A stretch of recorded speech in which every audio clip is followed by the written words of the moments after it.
Epic Universe is Universal Orlando's brand new theme park experience, opening May 22nd. We got early entry, so come with us on the first part of this series as we enjoy Super Nintendo World.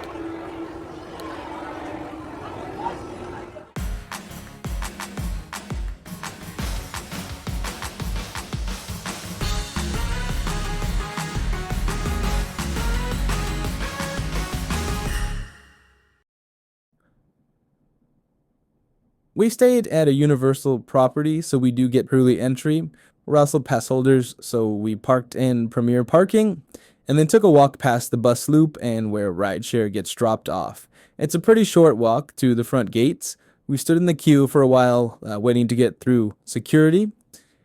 The park officially opens at 11, but early entry gives you access at 10 a.m. to Super Nintendo World, Stardust Racers, so there's a couple of things that you can do, but really everybody as early entry is going straight for Nintendo World. After you get through security, they let you in through the main portal into the park, and you can begin checking out some different things. You can also buy some merchandise. A lot of people were lining up to buy the power bands for Super Nintendo World. But as you enter the portal, you'll start to see, of course, Helios Grand Hotel. It's pretty great. There's another video on that from the inside and the views that you get from the inside. But you'll start to notice guests diverging. To the right is general entry at 11 o'clock. To the left is early entry. And so we headed left.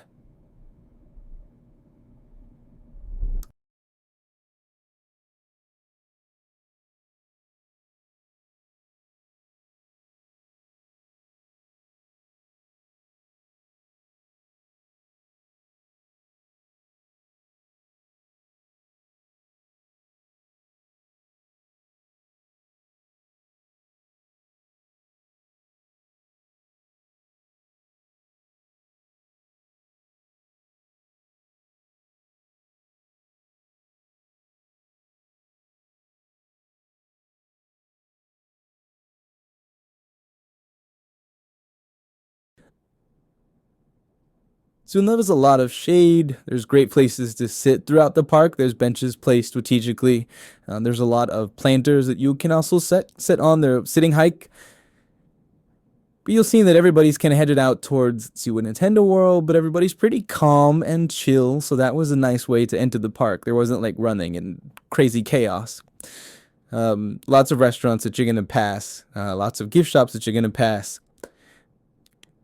Eventually, we approach another queue and a monitored entrance area. So there are people in here that are waiting on the left side to go directly into Nintendo World when general admission starts at 11. Now, keep in mind, this was around 9:45, 10 o'clock in the morning, so it was pretty early.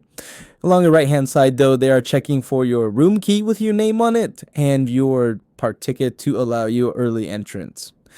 So once you get past that checkpoint, you do get through the portal, and you'll notice that here we go. All of those are themed to whatever world they are.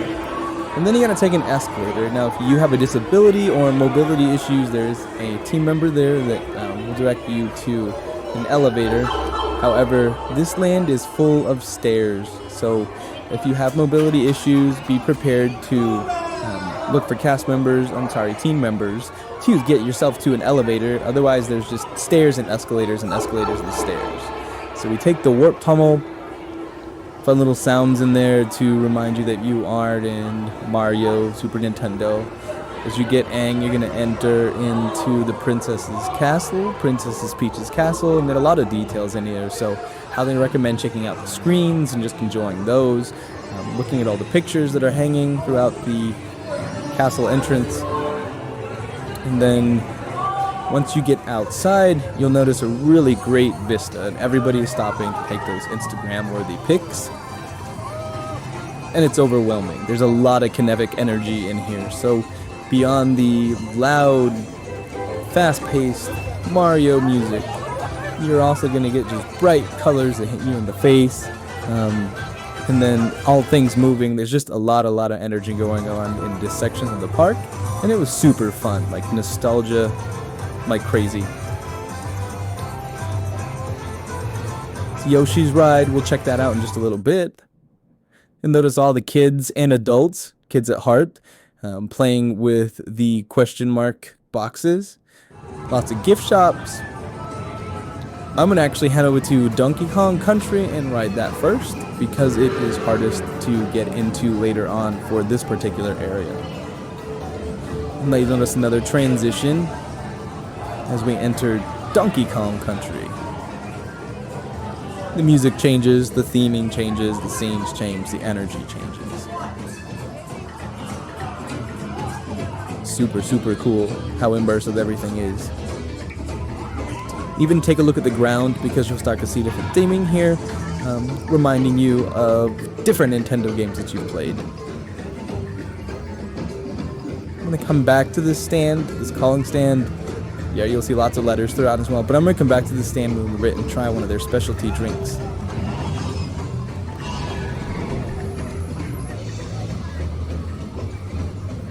Now there is a single rider queue, and then there is the regular queue. I'm going to check out the regular queue just because I didn't really want to miss anything. Any kind of Easter eggs or any kind of fun things that might be inside of that queue. And it is kind of cool, but I only need to see it once. From this point forward, I would always do single rider.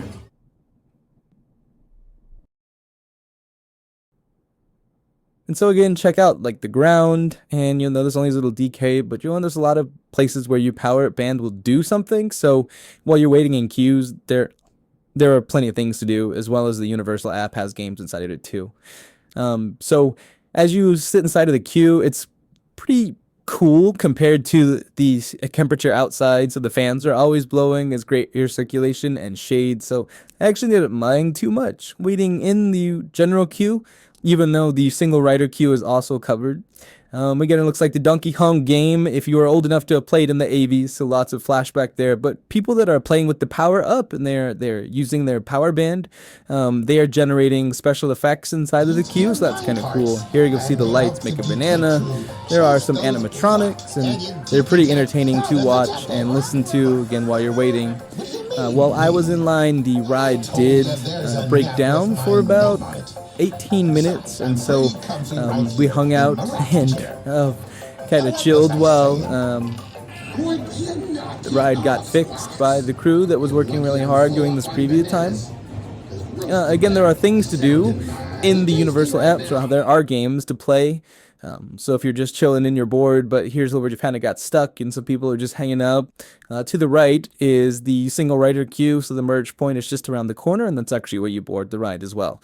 Again, check out the details though. Everything in here is made to look like it is Donkey Kong Land. Donkey Kong Country. It's the waterfalls. Again, this ride is kind of cool because it makes you feel like you're going over jumps, or there's track that's broken. So if you haven't read about that yet or checked it out, it is pretty cool when you're actually on the ride. You look at the track and it feels like you're going to turn a certain way or it's broken. So it's a lot of fun. And then right here was a water effect. You don't get wet, but again, it looks like you're going to because you don't see track. So here's where I tried their Dole Whip, if you will, if you're familiar with Disney, but instead it's like banana flavored soda and then a pineapple coconut drink. Ice cream, rather. It was pretty refreshing because, again, it was already hot. It was like 87 degrees already. Yeah, lots of that kinetic energy as you hang out in the world downstairs. There are meet and greets for different characters downstairs and upstairs, so if that's your thing, hang out. There's also a challenge session where if you have gained certain things throughout the land, you can go check out Bowser's Challenge in there. I don't want to give that away. This is the queue for Mario Kart, and you're inside Bowser's Castle. Inside of the middle here is where single rider is.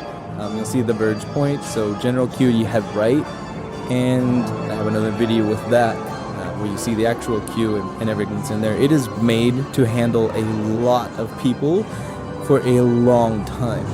Great news is this is all indoor and air conditioned. So if you are hanging out in the Florida summer, it's not really that bad that you are outside. It's kind of great, actually. And just a lot of details. So I really want to make sure that we get to check out how immersive this area is and how much there is to look at within the queue. Unfortunately, this ride also broke down while I was in queue for about 20 minutes. So what started out would have been pretty quick. There wasn't a big queue in the single rider area. By the end, I actually waited longer in the single rider line than I did with general queue, or would have with general queue. So people got very excited when the ride came back up again.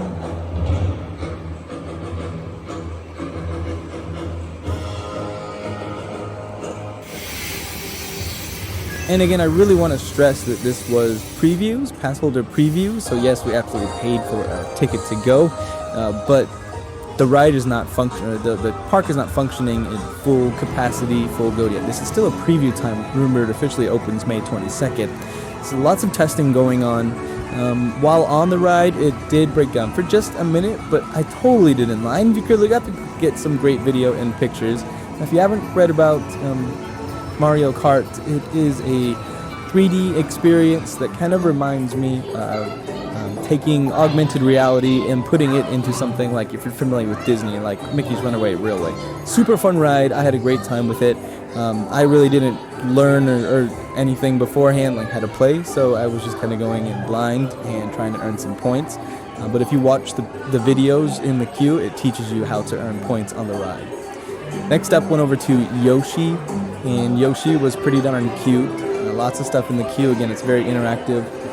One thing I actually want to point out is pretty much every queue I went into that is expected to be a longer queue had a water bottle filling station, and I really just appreciate that, because so many theme parks you go to right now, there is no water available, and if there is, you need to go to quick service and wait in line, something like that. But in this case, there's water fountains or actual water bottle filling stations, and again, they're themed to the land or the queue, and so I just think that's kind of a really nice touch, and kudos to Universal for doing that for us. Again, another theme, trash cam.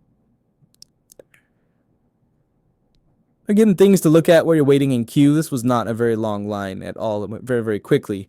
But again, I did say that there's a lot of stairs. So to get to this ride, you'd have to take the elevator up, or you have to take the stairs up. So that was something that would not have been a problem. But the day before this, I actually ran 101 miles on an ultra marathon. So my legs were absolutely spent. And I really considered, should I be taking the elevator and asking for the elevator instead of the stairs? But it was fine. Got on Yoshi, super cool, chill views. I like this kind of ride. I'm all for an on the mover, especially if it has views like this of an entire land or entire park. People Mover's my jam over at Magic Kingdom for the same reason. Seuss over in Universal for the same reason. Like, this is my jam right here. Let's just chill. It's really cool to look out and see all the families having fun, having a great time in a brand new area. So the ride's pretty cool. You're actually playing a game within the ride and not just being like me and looking at the views. So you're supposed to find eggs along the ride, and in this case we have a green one, and so your car lights up, and then you're supposed to tap the button that corresponds to the egg that you just found. And then by the end, if you collect all 3 eggs, you get a special golden egg.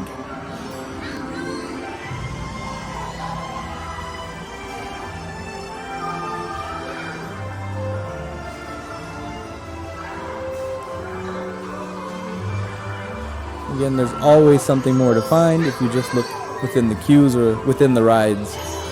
Beyond what's at face value, there's lots of little things to find.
And here you'll see we were successful. We did find all 3 eggs, so we were given the golden egg as a treat. And sadly, my time on the ride is coming to an end. I think it's just so much kinetic energy here. Really, really enjoyed it. Everywhere you look, there's movement, there's sound, some kind of immersive experience. So now you can have the option to purchase your ride photo if you want to. Not my thing, but there are also freestyle machines everywhere, so you're able to refill your cup in all kinds of places. You don't just need to go to a restaurant for that. The merch shop here, pretty awesome. I will say that you do see a lot of redundant merchandise between Helios Grand Hotel and the different gift shops that are spread throughout Super Nintendo World. But I really am not complaining because it's pretty fantastic merch. Again, those freestyle machines, like how available they are. Character meet and greets. Here we see Mario and Luigi, and they do talk. So they were talking to the guests as well when they were taking their pictures. I thought that was kind of cool. Something unique that is not real common, especially if you go to a non-face character like Disney Park. Again, those details inside of Princess Peach's castle are pretty awesome. To exit, you do not come through the way you came in, so those portals are for entrance only. And instead, you take a red carpet exit out. Again, there was more stairs to lead out of the castle and through the exit portal. Once you get out of the exit portal, you are back into Epic Universe.